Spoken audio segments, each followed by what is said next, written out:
September 17th, 1975. The hearing room is packed with journalists, photographers, and spectators. Senator Frank Church of Idaho rises from his chair and lifts something from the evidence table. Cameras flash. The room falls silent. In his hands is what appears to be a modified Colt M1911 pistol, fitted with a telescopic sight. But this is no ordinary handgun. This weapon fires no bullets. It makes almost no sound. And its victims die of what appears to be natural causes. Church holds the weapon aloft for the cameras. Beside him, CIA Director William Colby sits expressionless, about to explain to the American public how their government had developed the perfect assassination tool. The weapon in Church's hands would become known simply as the heart attack gun. Its existence would shake public faith in American intelligence agencies to its core. The story of how this weapon came to exist begins not in the laboratories of Langley, but in the paranoid atmosphere of early Cold War America. The problem. By the early 1950s, the CIA faced a fundamental challenge.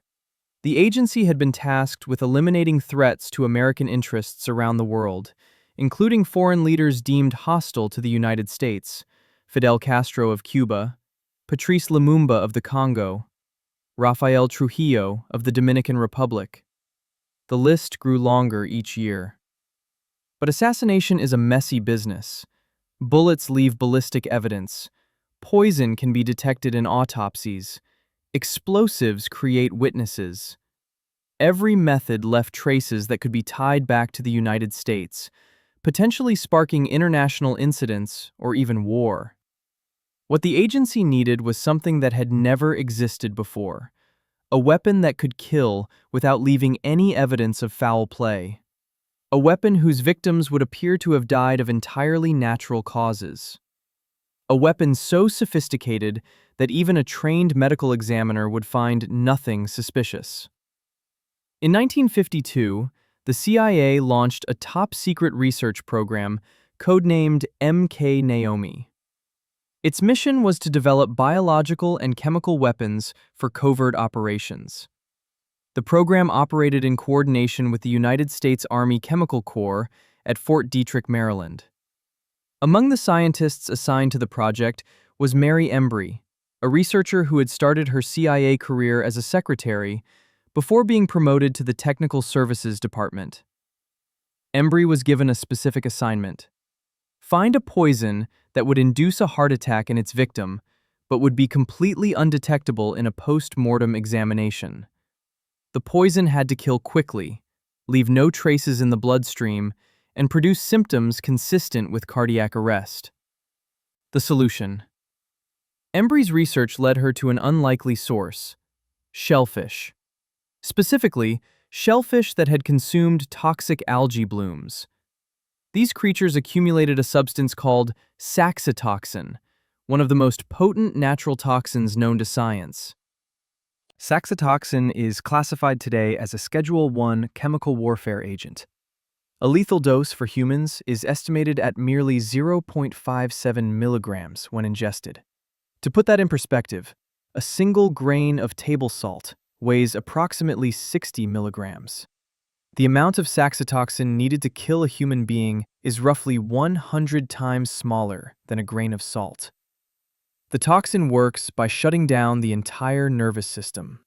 Victims experience a tingling sensation, followed rapidly by shortness of breath, abdominal pain, and loss of coordination.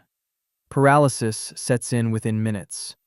Death follows from respiratory failure, often in under 60 seconds. To anyone observing, it looks exactly like a sudden heart attack. But identifying the poison was only half the problem. The CIA still needed a delivery method that would allow an operative to literally get away with murder. This task fell to Dr. Nathan Gordon, a researcher at Fort Detrick. Gordon discovered that mixing the toxin with water and freezing it would create a dart so small it was nearly invisible. The frozen projectile measured the width of a human hair and just 1/4 of an inch long. At its center was a concentrated dose of shellfish toxin. The weapon. The delivery system was built around a modified Colt M1911 pistol, but this version bore little resemblance to the standard military sidearm. The weapon was electrically powered, using a battery housed in the grip.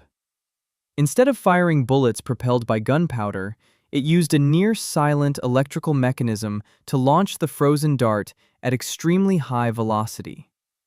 The weapon could be fitted with a telescopic sight for precision at distance. According to testimony given during the church committee hearings, the gun had an effective range of approximately 100 meters, or roughly 328 feet. At that distance, an operative could eliminate a target from across a street, from a rooftop, or from any concealed position with a clear line of sight. The dart itself was designed to penetrate clothing without difficulty. Upon entering the body, the frozen projectile would melt within seconds, releasing the toxin directly into the bloodstream. The ice dissolved, leaving no physical evidence of the projectile. The only mark on the victim's body would be a tiny red dot, no larger than a mosquito bite, at the entry point. According to Mary Embry, who spoke publicly about the weapon years after leaving the CIA, the victim would feel nothing more than a slight sting, comparable to an insect bite. By the time they registered the sensation, the toxin would already be coursing through their system. Death would follow within minutes. CIA Director William Colby, when presenting the weapon to the church committee, described it with clinical precision. He called it a non-discernible microbionoculator. The toxin, he confirmed, would not appear in a standard autopsy. A medical examiner not specifically looking for foul play would conclude the victim had suffered a fatal cardiac event. If you're finding this examination of Cold War weapons technology interesting, a quick subscribe helps more than you know. The stockpile. In 1969, President Richard Nixon ordered the destruction of all American biological weapons stockpiles. The United States was preparing to sign the Biological Weapons Convention, and maintaining such arsenals had become politically untenable. Dr. Sidney Gottlieb, the elusive head of Project MK-Ultra, the CIA's notorious mind control program, ordered Dr. Gordon to turn over the shellfish toxin stockpile to Army researchers for destruction. Gordon refused. Instead, he secreted 5.9 grams of shellfish toxin, nearly a third of all shellfish toxin ever produced at that time, in a CIA laboratory in Washington, District of Columbia. Alongside it, he stored vials of cobra venom. Senator Church's committee was stunned by the revelation. Here was enough poison to kill thousands of people, hidden away in defiance of a direct presidential order, unknown to anyone outside a small circle of CIA scientists. At the televised hearing, Senator Church and Senator John Tower of Texas displayed the weapon to the American public. Church held the dart gun aloft, while Tower examined the tiny projectiles. The image would become iconic, a symbol of the secret power that had accumulated within American intelligence agencies without oversight or accountability. Was it ever used? This remains the most troubling question surrounding the heart attack gun. During his testimony, Director Colby stated that the weapon had been set aside for at least one operation, but that the operation was not in fact completed. He offered no further details. What we know for certain is that the technology worked. According to Embry, the weapon had been tested on animals and, more disturbingly, on prisoners. She claimed these tests proved highly effective. The KGB had already demonstrated that similar, though cruder, weapons could achieve results. Soviet assassin Bohdan Stashinsky had used a poison spray gun to eliminate 2 Ukrainian nationalist leaders in 1957 and 1959. The Church Committee investigated alleged CIA involvement in the deaths of several foreign leaders during the 1960s and 1970s. Patrice Lumumba of the Congo, Rafael Trujillo of the Dominican Republic, Ngo Dinh Diem of South Vietnam, General René Schneider of Chile, and most famously, the numerous attempts on Fidel Castro's life. Whether the heart attack gun was ever deployed in any of these operations remains classified. No declassified document has ever confirmed its operational use against a human target.